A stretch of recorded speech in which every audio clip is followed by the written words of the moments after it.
mysticism. Mysticism, of course, is the sense of union with the divine. And there's a sense that the divine dwells within and within all things. The specific aspect of Christian mysticism is the sense that ultimate mystery or divine source that one is one with, that one has a intimate relationship with. There's both a sense of communion, which is that this reality is vast and capable of infinite exploration. So there's always something to long for. There's always a deeper level of relationship. And on the other hand, there's a sense of union. There's a sense of oneness that you start to become and embody aspects of that divine mystery, who Christians, of course, call God. And so there's this sort of hovering between union and communion, between a sense of being fused with the ultimate source, and on the other hand, having a sense of relationship and longing for a deeper union. So there's so many of the mystics talk about this kind of love affair. It's like in a sense, a love affair with a person where there is a sense that there's endless amounts to explore the other person's personality and being. On the other hand, there's moments where you act as one, and there's a sense of union. So there's a sacred third. In any relationship with another human being, the relationship itself has a personality to it. That there's a sacred third. Oftentimes one person will begin to say something and then that the other person was just about to say, right? So that's this kind of sacred third that both are dipping into. It's similar with the Christian mystic and the divine source or God. There's this sense that there's a distinction, but yet there's more of a union. But unlike with a human being, there's an even deeper kind of union in so far as the divine source is right within us. Is right within us, speaking to us, and yet there's a sense that we embody that divine source. Christian mysticism, there is a sense that that presence of the ultimate, of divine or of God, is mediated through this sort of filter of the presence of Christ. If we looked at each religious tradition as being a different filter, it gives a different quality to the union. We might think everybody would have a different set of colors, of course, but we might think of Buddhism maybe having a blue filter, sort of cool and observant. We might think of Sufism as having a red filter, passionate. We might think of a Hindu filter as a whole plethora of different colors together. We might think of a Native American filter as green, putting us in touch with the earth around us.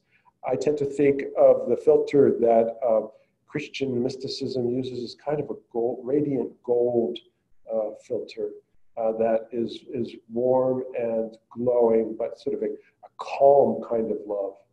So it's in Christian mysticism, there's a sense of being connected to the heart, and there is a sense of having this kind of calm, radiant love that comes out from the heart and that one feels in the world and within others and within the natural world.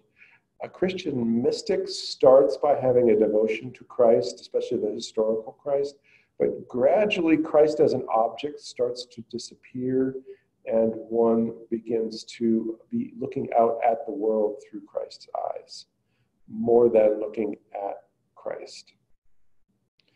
So the Christian mystic tends to talk less about Christ and seek more to embody Christ in their life.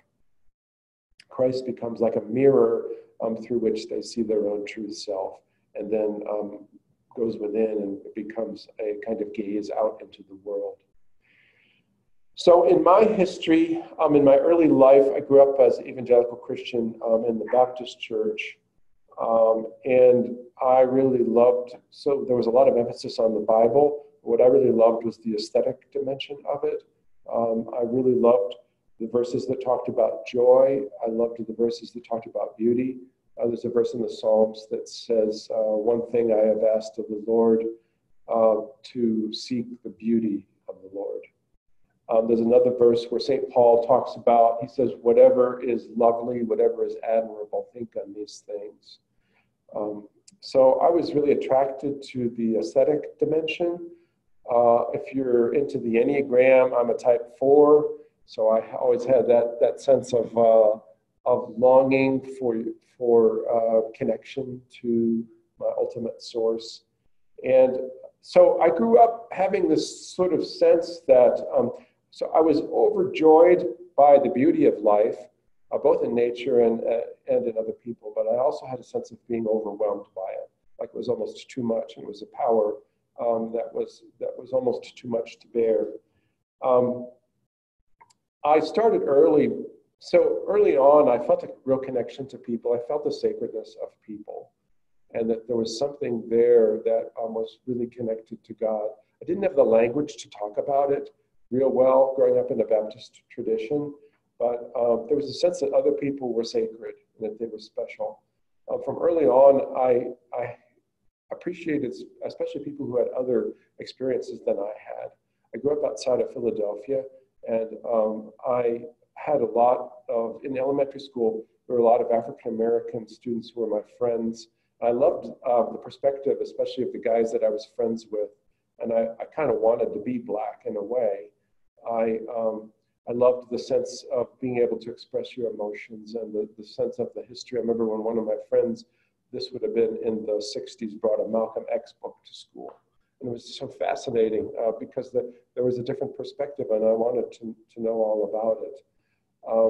Similarly, when I was in the Boy Scouts, I remember one of the African-American fathers of one of the Boy Scouts pulled me aside and started telling me about all of the struggles that African-American would go through in our society.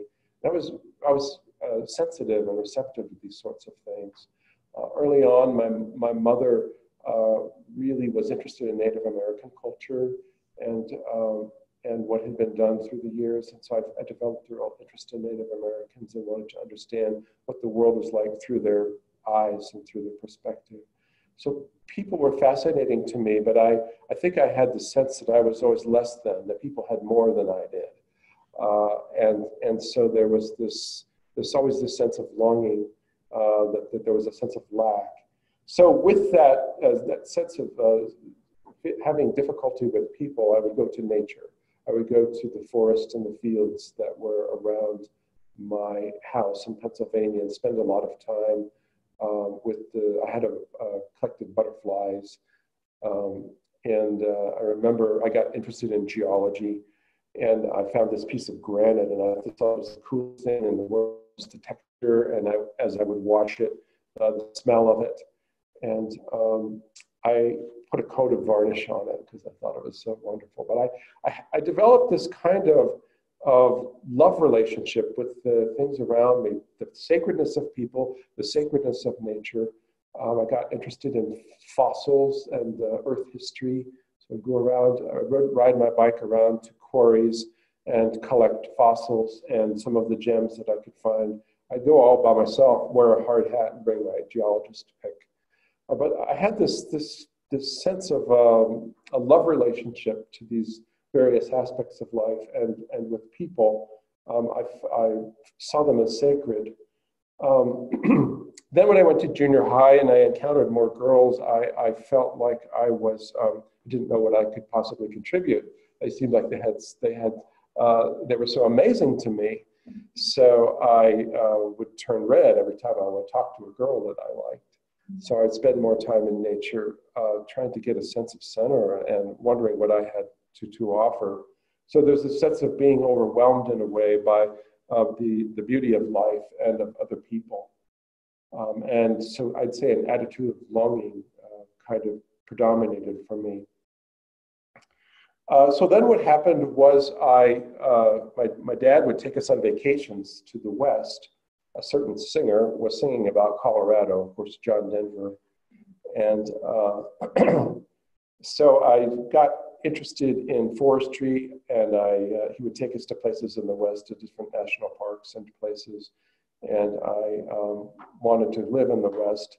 I felt a special connection there to the wide open spaces and the mountains and the deserts of the West.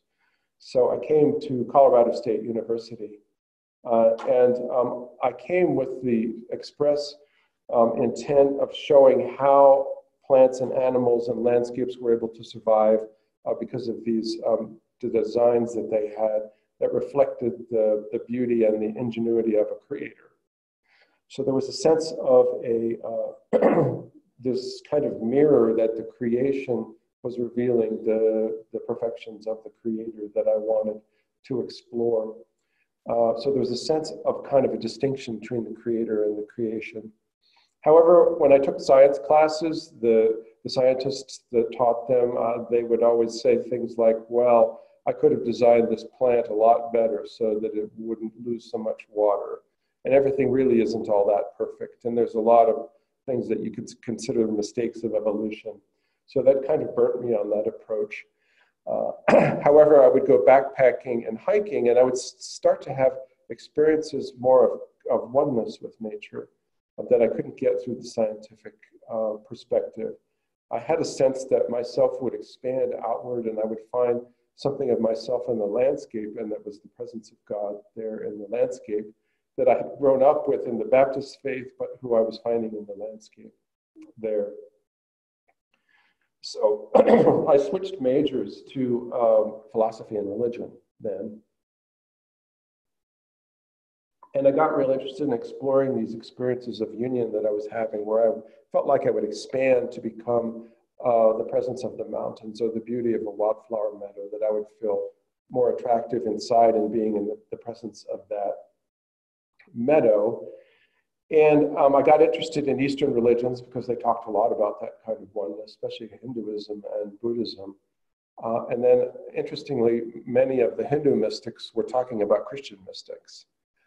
And so I got really interested in delving back into the tradition of origin I grew up with, but from this sort of more non-dual perspective, of this perspective of finding a kind of oneness with the Creator in the natural world and in other people. So one of my professors had been a monk at a Trappist monastery in Snowmass. And he saw that I was getting really interested in the Christian mystical tradition, especially through the writings of Thomas Merton and some others. So he suggested that I go meet this monk who just resigned as abbot of a monastery in Massachusetts and had come to live at St. Benedict's Monastery in Snowmass, Colorado. So I went to visit him. This would have been in 1981. And his name was Thomas Keating. He was the guest master. He had resigned. I think he thought he was going to live a life of quiet as a monk there. But my wife and I and our little daughter went to meet him. And it's interesting that, that I immediately recognized that the presence of Christ that we had talked about in our tradition and in the Bible, I was experiencing that presence in this person. So all of the discussions about who was Christ and was he divine or human, or did he become divine, or did he evolve to become divine, or was he originally divine, didn't matter anymore, because I had this person standing right in front of me that embodied this kind of calm and radiant warmth that I was talking about. I got really interested in the contemplative tradition that he was sharing. And I had all kinds of burning questions at the time. And I remember we would take towels and washcloths and bed sheets and pillowcases to this guest house. And we would take them a little tiny armload at a time, and then he would say, oh, I forgot we need more. And we keep going back to the car. And then he'd start pointing out the beauty of the red, the sunlight on the barn and things like that, trying to detach me a little bit from my incredible intensity and these burning questions, and to pay attention to the sacredness that was there all around. So yes, a question. How old were you? I was 23. Yes, I was 23. Please, when you ask a question, speak up so that the online audience can hear you. All right, yeah, and feel free to interject at any time, please.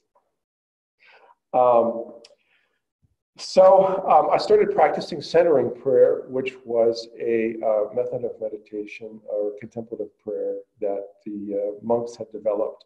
Basically, it had always been in the Christian tradition, but then kind of got lost after the years of conflict between Protestants and Catholics in the age of Reformation and after that.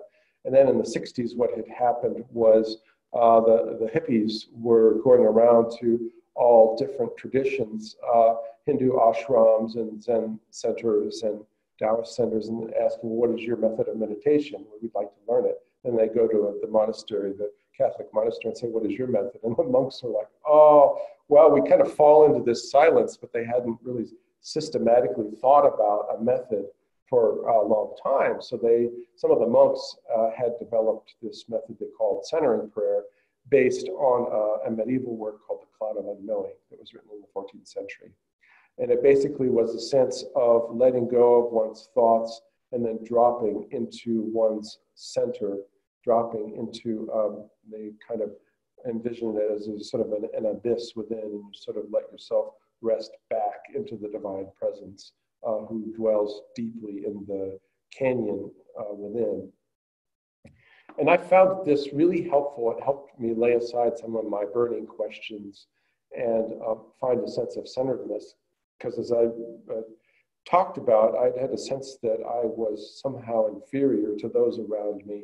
And I've often found the beauty of the world kind of overwhelming.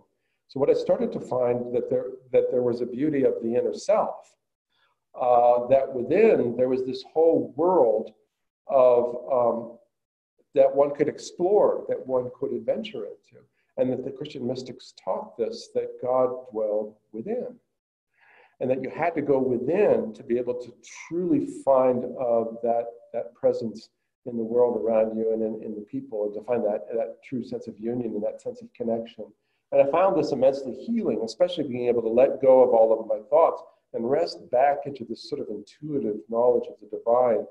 Instead of the divine being in front like a screen, it's more like you sink back into your source, into the presence of God.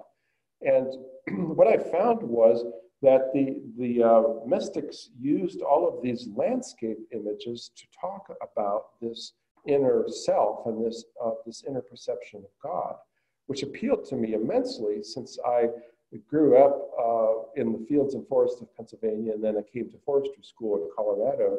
And I found this attraction to the natural world. So some of the landscape images that they would use were the inner desert. For example, Meister Eckhart would talk about the inner desert into which no distinction ever peeped. And a lot of the desert fathers and mothers of the early 3rd through the 6th centuries would talk about, they would go out into the actual deserts of Syria and Egypt and other places in North Africa, in order to get in touch with the presence of God in a special kind of way. That was the early monastic movement.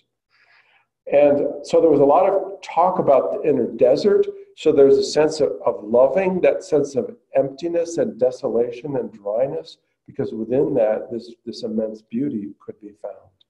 And I started to explore some of the desert areas, for example, in the Red Rock, the Moab area, and other areas, and I could see that this desert radiated this kind of spiritual beauty that I could then find within myself. And when I would enter the silence, I would find that inner desert. Indeed, in the Hebrew Bible, the prophet Hosea had said that God told the people, I will lure you into the desert and there I will speak to your heart.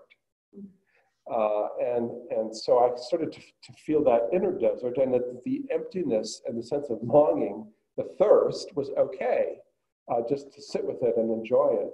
They also talked a lot about the inner abyss or canyon, that if you went within and dropped your thoughts, it was as though you could keep on dropping into this kind of pleasant abyss where you're surrounded by the presence of God. And they often talked about it at night, as though you're in a canyon at night. So there's a sense of intimacy, sense of being surrounded by the canyon walls, and that it was this kind of interior abyss or interior canyon that was there. They also talked a lot about the dark night of the soul, and they used images of the night sky.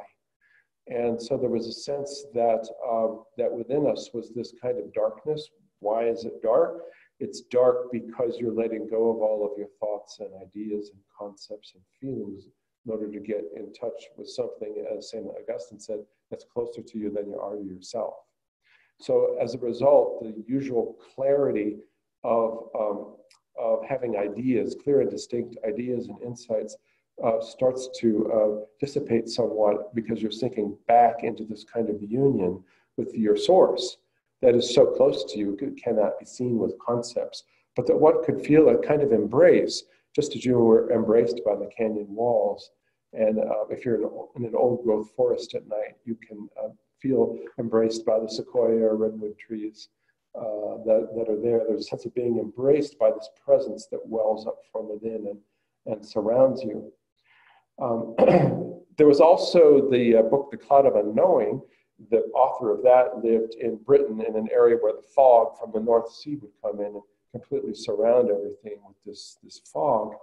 And so he developed a method of meditation or contemplative prayer that was the sense of dropping one's thoughts and being surrounded in this obscurity and unknowing and being able to contact this divine presence within that unknowing. I would start to take trips out to the Pacific Northwest, and I would be immersed in that fog and just feel the kind of intimacy of that and realize that was something that was within me as well. Also, there was a lot of talk, so in one of the Desert Fathers, Evagrius Ponticus, he talked about when we dropped our thoughts and enter into the inner presence of God, that it was as though we could see our mind like a sapphire sky.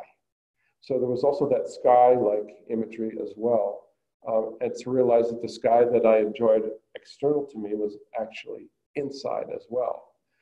And I found there that the dialogue with Tibetan Buddhism was fascinating because there was so much sky imagery there and spaciousness. And if you think of the land of Tibet, where there's so much open sky and the high altitude, I felt a real correspondence to that in my experience of the West and of Colorado. But here it's the inner sky. So also there was a talk about God as the horizon of being, as the theologian Karl Rahner talked about. And so there was this sense, when I was in forestry school, I would hike up a mountain and then I would see another mountain, the next mountain in the distance, and I wanted the view you could get from that. So I would go down, hike down that mountain and go up the next one and go up a series of mountains. So there was a sense that that spiritual truth, that the divine is always on that horizon, that's beckoning you, into that next realm of spiritual exploration. So there was the horizon within. There was endless places to explore. There's a sense of dropping deep within into the canyon of one's soul and being embraced by God. There was this sense of this sky that one could explore, endless spaciousness within that was also capable of exploration. There was this kind of desert within that where one could feel the beauty of the red rock within, and the red symbolizing passion. During my time at the monastery, so the point here is I started to discover that there's an inner landscape. So it wasn't just that the things I was desiring were out there in landscapes or in people, but that there was an inner landscape, and that was something that I could love, and that my source, that God loved. At the monastery, there was also a sense that they had a very mystical view of the Eucharist. And growing up in a Protestant tradition, I didn't have as much of that. It was just viewed as a purely symbolic kind of thing. But in the monastery, and they invited anyone who wanted to partake of the Eucharist to do so. You didn't have to be Catholic. They said all that they needed to be was you had a sense it was this mystery you were partaking of. It wasn't just a symbol. And so in the Catholic Church, there was this sense, just a sec, let me just finish this thought. There was this sense that you were taking the presence of Christ that's in this bread within, and the wine, as you feel the wine warm your insides, as you take the bread within, Christ is actually inside, and you can feel that warmth. And the Catholic theologian Tahar de Chardin said that in the Eucharist, you gain this sense that all of matter is sacred, so that the bread and the wine were just the beginning for seeing that all of matter is actually the body of Christ. So I found this kind of inner perspective of the Christ within just through the physical act of taking the Eucharist. Yes, question. I'm not Christian, but I think the question was in the Eucharist is taking of the bread and the wine in a Mass service. Yes, the Eucharist is taking the bread and the wine as the body and blood of Christ. Yeah. Mm-hmm. Yeah. Except the mystics see it in a kind of spiritual sense, that it's the spiritual presence of Christ, and that who then inhabits all of matter. Because the mystical understanding of Christ is more, as Matthew Fox would talk about, the cosmic Christ, that there is this presence, this calm, radiant warmth that spreads throughout all things. So that everything exists in the presence of Christ, and so it's spread throughout all of creation. So the point for the Christian mystic of Christ dying and resurrecting, the point of the empty tomb symbolically is that Christ leaves one particular place in order to be able to be present everywhere. But has to leave that one particular place so that people stop worshiping the particular in order to find this presence that's everywhere. Because he appears to the disciples afterwards. There's two of them walking on this road, and they're reminiscing about Christ, and they're sad, and the stranger comes among them, and starts talking to them, and asks why they're so sad. And so they say, well, haven't you heard, our teacher died.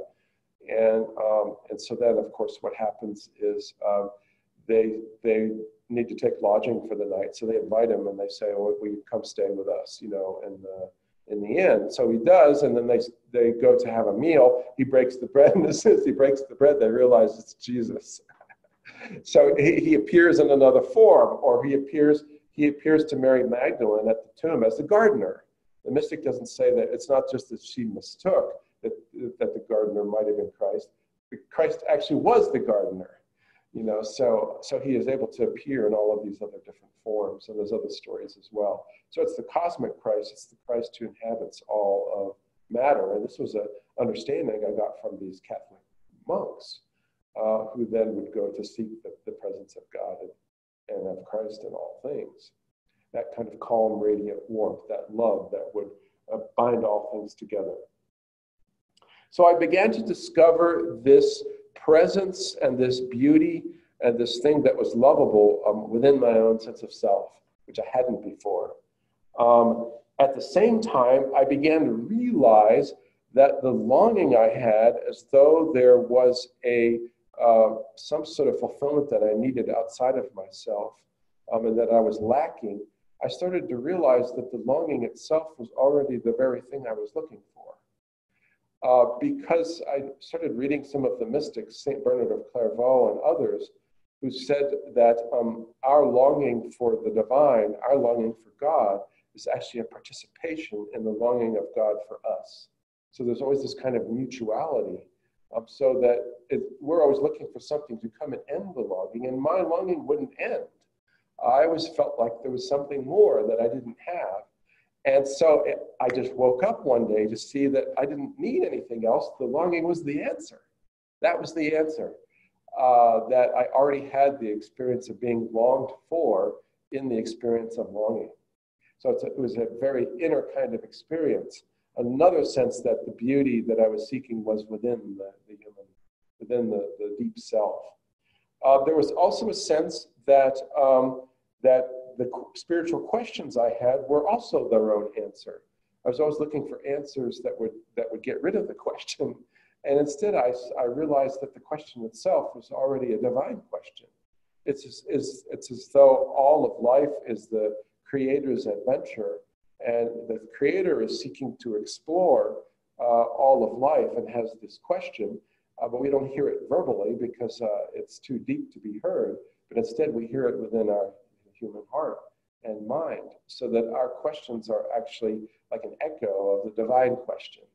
So, are you there is really an echo of the Creator saying to us, are you there? To seek, to find the depths of yourself. So I started to find this kind of inner landscape that was quite powerful. And it helped give me a center, and I realized that I was just as noble as those natural landscapes and the people that I thought were so amazing growing up, and that it was within me. I also started to realize that Christ wasn't, I talked about the experience of Christ in the Eucharist of within, but even the presence of Christ externally that you might see in an icon or read about in Scripture, that mystic saw that he was actually a mirror of the true self. So that he wasn't just an external out there that was going to save you or do something for you, but that was actually mirroring who you were. So for example, St. Paul had said, as we gaze as in a mirror at the glory of Christ, we are changed into the same image. So it's like as you would gaze at that image, you'd actually become that image. It was like a mirror of who you were inside. So I started to realize as well that that's what the presence of God in the landscape was. It was a mirror of my own inner life, that the beauty I perceived in people was also a mirror of parts of myself that were undiscovered. And so there was this real kind of awareness that the depths were to be found within. Well, that's what happened with me at the monastery. After I left the monastery, I decided I wanted to craft a life to do what the monks were doing. And so I started a janitorial business, and where I could really pray while I was doing simple manual labor, and had a lot of silence and meditation, family time, but a simple lifestyle. Yes, question.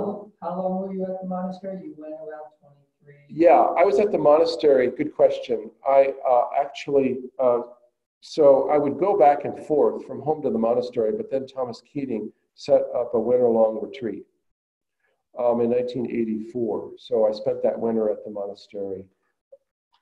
84, I didn't catch the first date that you went. 1981, I started. So Yeah.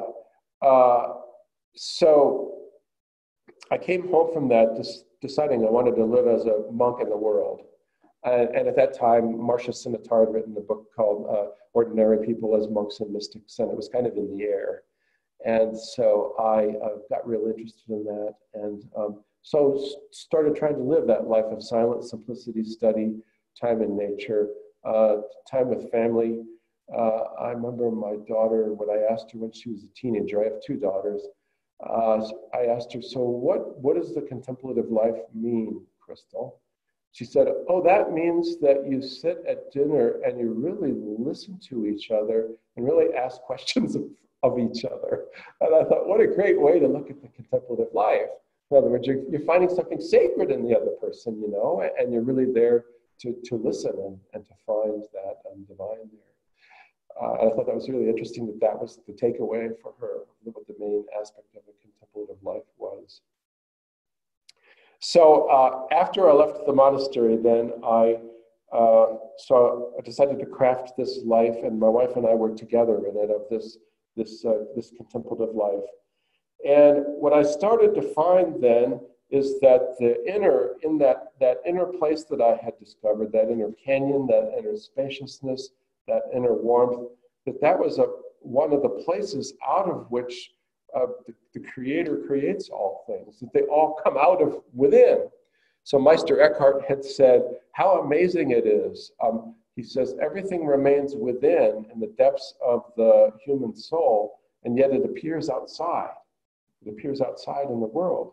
So I had this sense that the spaciousness that I was encountering as a place that God is emptied into inside was this kind of place that all things were arising out of. Buddhists would call it awareness, right?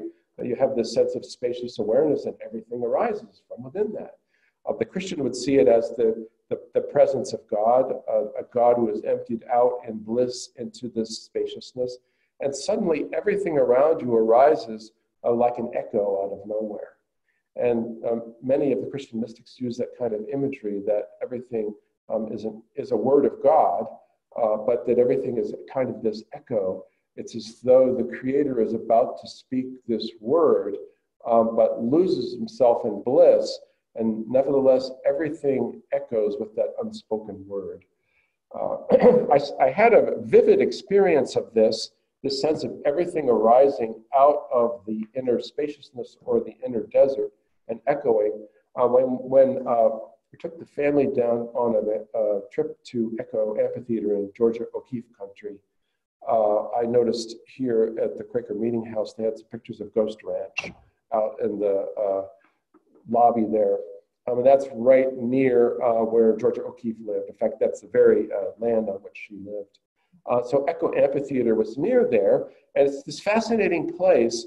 So you go off the highway, it's a Forest Service area, and then you hike through several rows of pinyon juniper trees, and then you come to this kind of this concave sandstone, Jurassic era sandstone layered in orange and yellow and beige. It's very beautiful.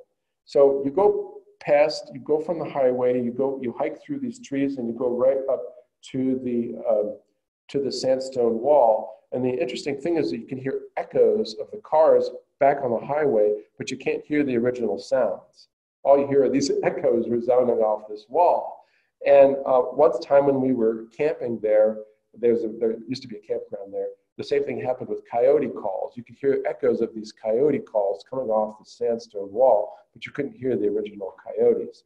Well, that gave me insight into that's what's happening in Christian meditation and contemplative prayer. We have this kind of inner spaciousness and this inner desert that is empty of characteristics. And all things appear, all of your perceptions and thoughts, they appear like echoes as though out of nowhere. And an echo at the root, they have the love word of the Creator, as though the Creator is about to speak this word of love into the world, and loses himself in bliss, and yet everything echoes with this divine love word.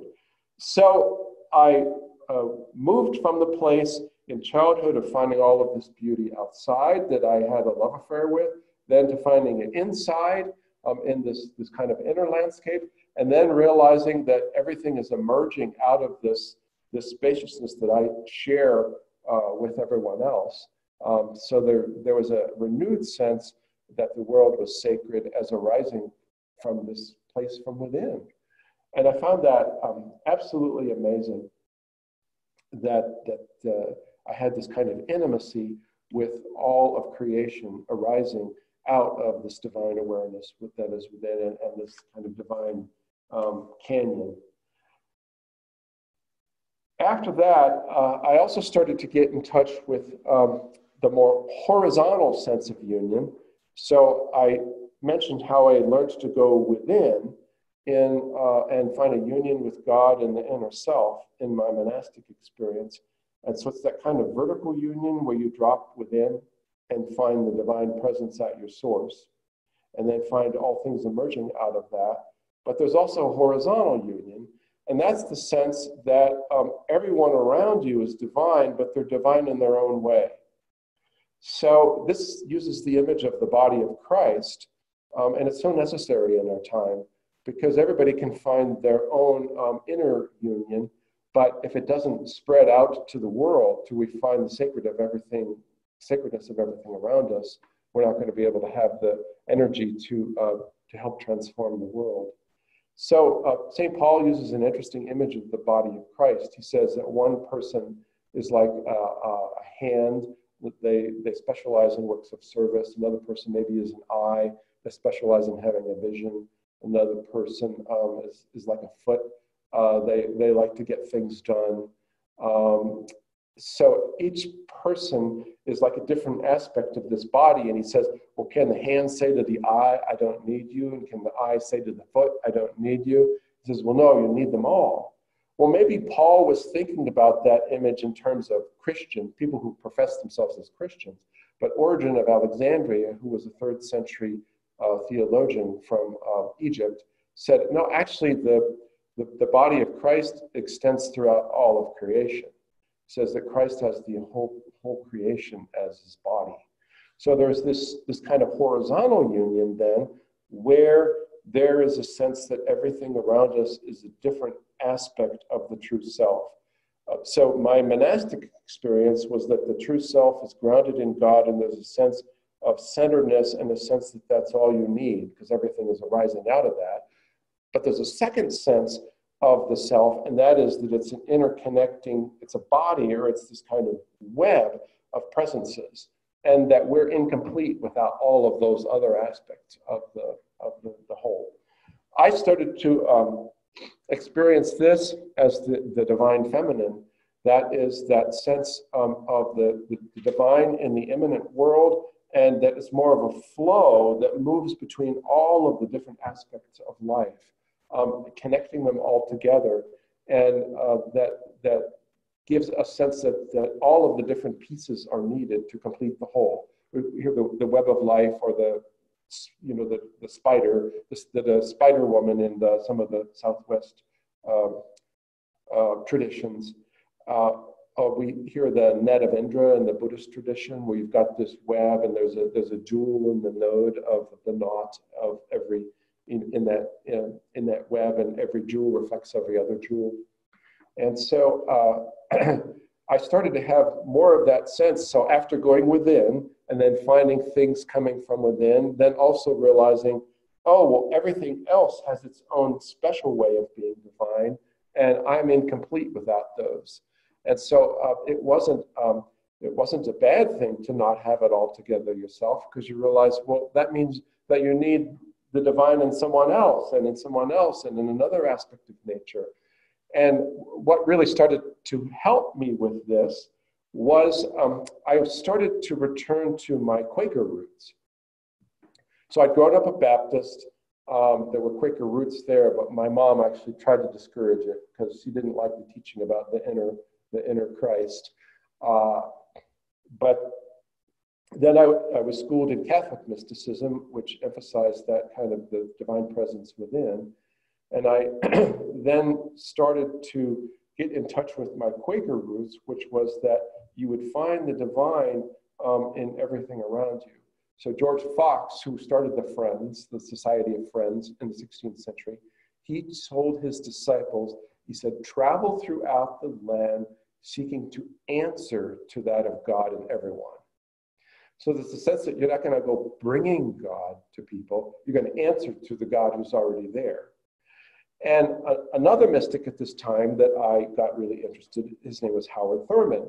So Howard Thurman was the spiritual advisor to Martin Luther King Jr., and he kind of represented the mystical wing of the civil rights movement. And Howard Thurman was a person who grew up in the Deep South in Florida in the segregation era, and he had to find the sacredness within to be able to deal with the prejudice and the segregation and all of the bias that he experienced. So he became a mystic. Well, later in life, he took some courses in a college that was 2 miles from my home, Haverford College in Pennsylvania, and really got steeped in the Quaker spirituality. And the interesting thing now is that most of Howard Thurman's works are published by Quaker publishing houses. So Howard Thurman had talked about, he'd said, when you move down into the silence, and of course Quakers talk about centering down, when you move down into your deep center, he says, it's like you hit an aquifer where you come up inside every other, it's like you go down into your inner well, and you hit the aquifer and come up inside every other well.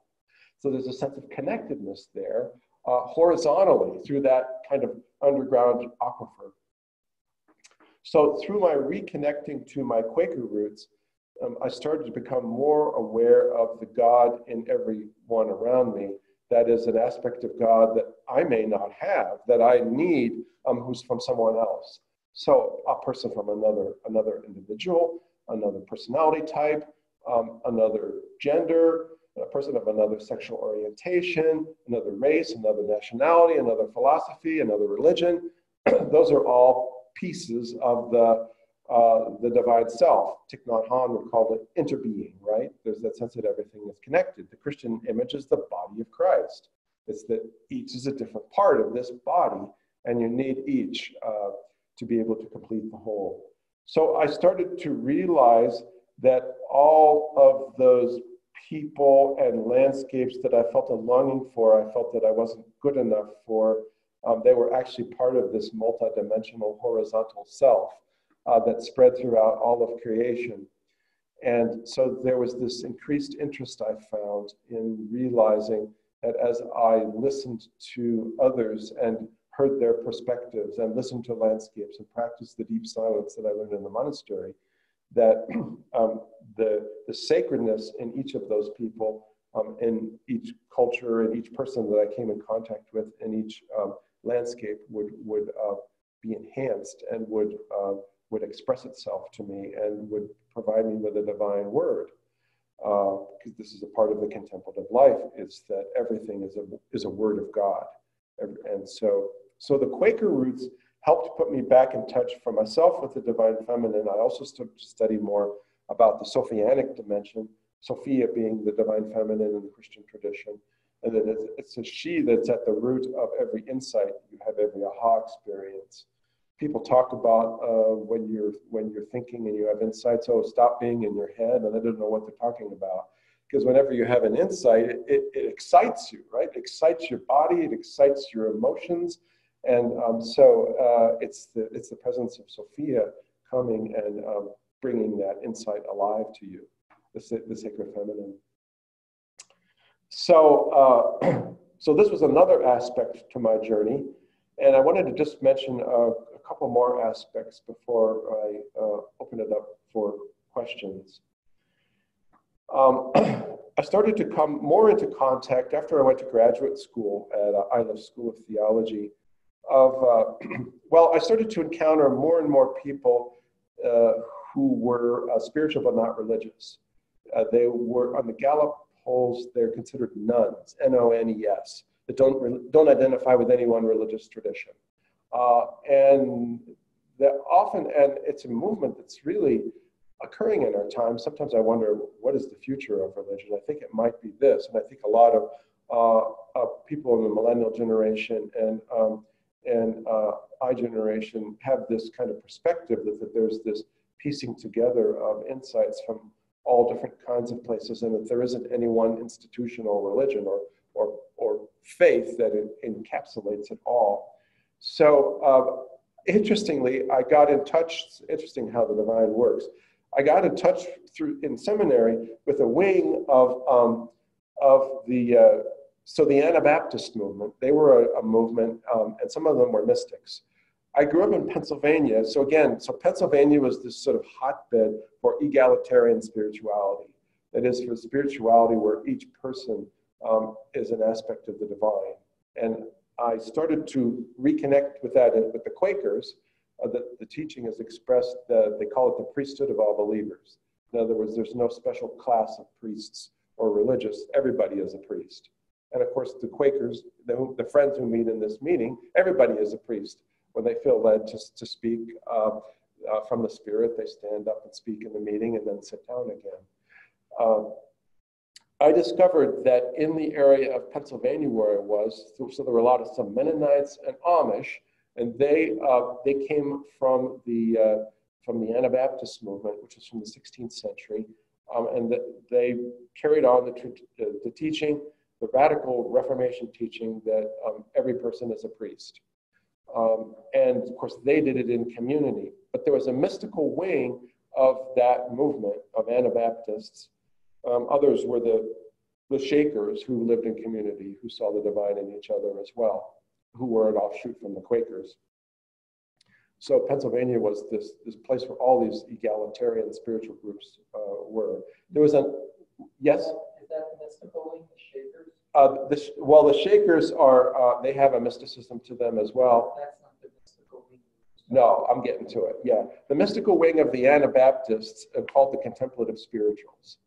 And so they, interestingly, they settled, many of them were German, they settled right in the area where I grew up, and I didn't know about them.